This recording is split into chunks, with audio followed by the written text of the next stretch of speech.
मियां साहब, अब तक की जाहिर है जो समाअत हुई है, ऑल्दो इट इज़ अ सब जुडिस केस, लेकिन जो सवालात उठाए जा रहे हैं उस पर क्या ये सवालात बनते हैं जज साहिबान की जानिब से? क्योंकि आपको याद होगा कि सुप्रीम कोर्ट ने तो मशरूत एक तरह से इजाज़त दी थी मिलिट्री कोर्ट्स को सजाओं के हवाले से 85 मुल्ज़िमान की। बिस्मिल्लाहिर्रहमानिर्रहीम। चूँकि मामला जो है सुप्रीम कोर्ट में सब जुडिस है, लेकिन जजेस साहिबान की तरफ से जो सवालात उठाए जा रहे हैं और उसमें वैलिड भी हैं, क्योंकि जो पहली जजमेंट दी गई थी जवाद ख्वाजा साहब ने, जिसको चैलेंज किया है मिलिट्री कोर्ट्स में जो मुल्ज़मान को हवाले किया गया, तो उस वक्त जो पटिशन फाइल की गई थी जवाद ख्वाजा साहब ने फाइल की थी, जो हमारे साहब चीफ जस्टिस हैं। उस जजमेंट में जो रीज़न दी गई हैं वो भी अदालत ने अपने अख्तियारात से तजावज़ किया है काफ़ी हद तक। उसमें उन्होंने काफ़ी जो आगे चले गए थे, तो मेरे ख्याल जो ये सवालात उठा रहे हैं यही इसी फेट को डिसाइड करेंगे, इसकी पटिशन की जो फेट है उसको डिसाइड करेंगे। और इसमें ये वैलिड क्वेश्चन भी उठाए उन्होंने कि वाकई जो मुल्ज़मान को मिलिट्री कोर्ट्स के हवाले किया गया है, तो आखिर ये जब किया गया है उसको कोई चैलेंज क्यों नहीं किया गया? अगर उसके रीज़न देखना चाह रहे हो, उन्होंने रिकॉर्ड भी मेरा ख्याल मंगाया उसमें, तो इस हवाले से वो वैलिड क्वेश्चन कर रहे हैं वहाँ पे। और जो ऑब्जर्वेशन आ रही हैं वो बेहतर आ रही हैं और वो मामले की तह तक पहुँचना चाह रहे हैं वो। लेकिन फिर जो सुप्रीम कोर्ट ने दिसंबर की मेरे ख्याल से 13 या 12 तारीख थी, जिस वक्त उन्होंने मशरूत इजाज़त दी थी to continue with the cases. जी, ये कंटिन्यू विद द केस जो था, जैसे ये मेरे ख्याल जो एप्लीकेशन आप जो कह रही हो, इनके मुल्ज़मान के जो ट्रायल कंक्लूड हो चुके थे उससे मुतल्लिक पूछना चाह रही हैं कि जी जी जी बिल्कुल उसकी मशरूत इजाज़त दी गई थी। वो उनको मेरी दानिश थे उसके मुताबिक उनको ये कोर्ट से इस्तदा करनी नहीं चाहिए थी वकला साहिबान को कि हमें इजाज़त दें। पहले उनको चाहिए था, कहते कि पहले इसके जो आपके सामने सब जुडिस इंट्रा कोर्ट अपील है, पहले इस पे फैसला कर लें।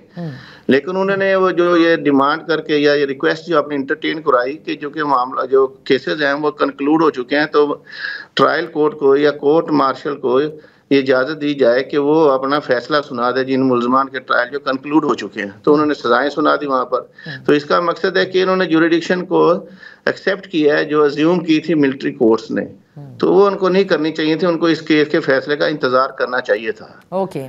तो उन्होंने फिर अपीलें भी फाइल की। अपील फाइल करने के बाद कुछ 90s जो मुल्ज़मान जो कन्विक्ट थे उनकी अपीलों को माफ़ कर दिया गया, उनको पार्डन ग्रांट कर दी गई कॉम्पिटेंट फोरम ने, और बाकी की जो अपीलें हैं वो कोर्ट ऑफ अपील में पेंडिंग है।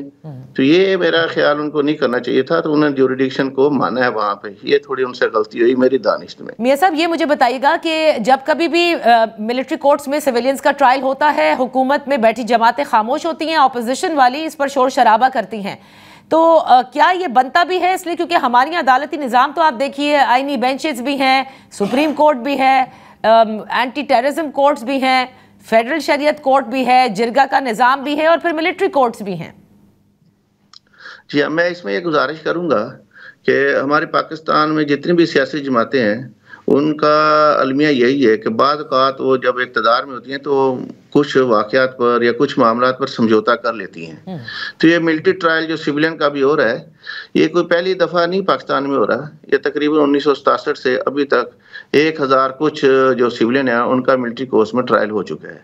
जहाँ तक आपका ये सवाल है कि क्योंकि इंसदाद दहशतगर्दी की अदालतें मौजूद हैं, तो इनका चलान तो पहले वहीं पर पेश किया गया था, जो अब मौजूदा अभी जो आपके सामने जो केस है और जो सब जुडिस है सुप्रीम कोर्ट के सामने जिन मुल्ज़मान से रिलेटेड जो ये ट्रायल हो रहा है, तो वहाँ से फिर जो आर्मी अथॉरिटीज़ हैं उन्होंने वहाँ पे एप्लीकेशन फाइल की कि इनकी कस्टडी जो है मिलिट्री कोर्ट्स के हवाले कर दी जाए, क्योंकि फेडरल गवर्नमेंट ने फैसला किया था कि इनका ट्रायल मिलिट्री कोर्ट में किया जाए। अभी ये जो ट्रायल कोर्ट था उसके सामने कौन सी एविडेंस आई है जिस पे उसने इस बात पर असेस किया है या एग्जामिन करने के बाद इस नतीजे पर पहुंची हैं कि ये जो तनसीबात हैं वाकई जो आर्मी की उस डेफिनेशन में आती हैं कि अगर इनके ऊपर कोई हमला किया जाए तो वाकई उसका जुर्म जो पाकिस्तान आर्मी एक्ट 1952 में जिसका लिखा गया है क्या उसका इर्तिकाब हुआ है या नहीं हुआ। तो इस हवाले से सुप्रीम कोर्ट बार एसोसिएशन क्या समझती है? मैं सिर्फ इस पर्टिकुलर केस की बात नहीं कर रही, लेकिन उमूमी तौर पर सिविलियंस का मिलिट्री कोर्ट में ट्रायल। देखिए मेरे सुप्रीम कोर्ट बार एसोसिएशन का ये वाज़ेह मौक़िफ़ है कि सिविलियन का ट्रायल मिलिट्री कोर्ट्स में नहीं हो सकता।